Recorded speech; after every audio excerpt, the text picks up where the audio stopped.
ছোট পরিসর হোক, পরিবেশ পরিস্থিতি বিবেচনা করে বাবুলের জন্য যাতে আমরা একটা প্রতি বছর দোয়ার ব্যবস্থা করি, সেদিকে সকলের প্রতি দৃষ্টি আকর্ষণ করছি এবং সহযোগিতা সাহায্য কামনা করছি, যাতে করে আমরা বাবুল ভাইকে যতদিন আমরা বেঁচে থাকবো তাকে যাতে আমরা স্মরণ করি।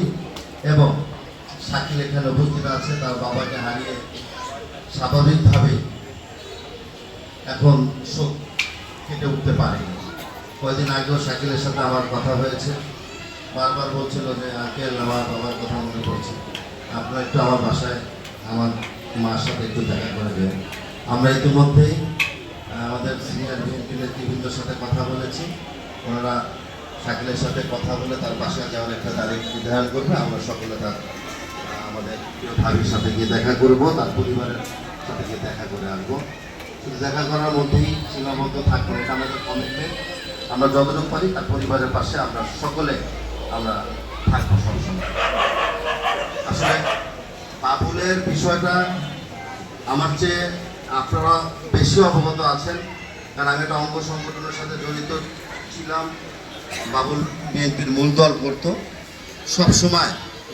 বিএনপি কেন, শুধু ছাত্র দল বলেন, শ্রমিক দল বলেন, যে কোনো কর্মসূচি যদি তার চোখের সামনে আসতো, সে কিন্তু কাউকে না জিজ্ঞেস করে দল পাগলের মধ্যে সে কর্মসূচি চলে যেত।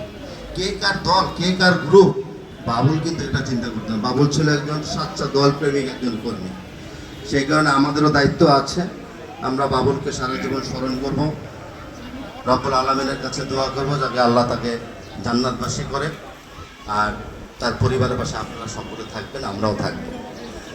আর একটা বিষয় দোয়া করবেন, পাশাপাশি যেহেতু আমরা সবাই মুসলমান, ব্যানারে একটা কথা লেখা আছে কি জানো, নিপীড়িত ফিলিস্তিনের পাশে সকলকে দাঁড়ানোর জন্য। যেহেতু আমরা মুসলমান, ফিলিস্তিনিবাসীও মুসলমান, মুসলমানদের উপরে ইহুদিরা অত্যাচার করছে, অন্যায় করছে, অবিচার করছে, প্রতিদিন অন্যায়ভাবে হত্যা করা হচ্ছে। সেই কারণে সারা মুসলিম বিশ্বে মুসলিমরা জাগ্রত হয়েছে, প্রতিবাদ করেছে। সেই প্রতিবাদের অংশ হিসাবে সারা বাংলাদেশে এবং মিরপুরবাসীও প্রতিবাদ করেছে, বিভিন্ন জুমার নামাজে, বিভিন্ন নামাজের পরে কিংবা অবৃত করেছে।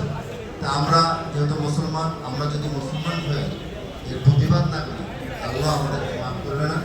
আমরা চাই ফিলিস্তিনিবাসীদের পক্ষে থাকতে, আমরা মুসলমান আছি, আমরা ফিলিস্তিনিবাসীদের পক্ষে থেকে আমরা প্রতিবাদ অব্যাহত রাখবো।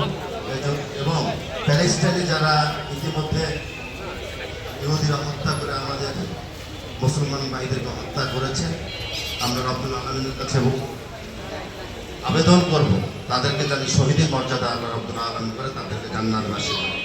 সকলকে অংশগ্রহণ করার জন্য ধন্যবাদ। যারা এখানে উপস্থিত আছেন, আমাদের খতিব সাহেবরা উপস্থিত হয়েছে, 3 নম্বর ওয়ার্ডে আমি অনেকেই চিনি, আমার সাথে দেখা হয়েছে। আপনাদের সকলের দোয়া কামনা করছি। 3 নম্বর ওয়ার্ডের যারা উপস্থিত এবং তাদের সকলের পরিবারের জন্য আমার পক্ষ থেকে দোয়া রইল। আল্লাহ হাফেজ। বাংলাদেশ জিন্দাবাদ, জাতীয়তাবাদী দল জিন্দাবাদ, দেশনেত্রী বেগম খালেদা জিয়া জিন্দাবাদ, আমাদের প্রিয় নেতা, আমার নেতা জনাব তারেক রহমান জিন্দাবাদ, শহীদ রাষ্ট্রপতি জিয়াউর রহমান অমর হোক। সকলকে ধন্যবাদ।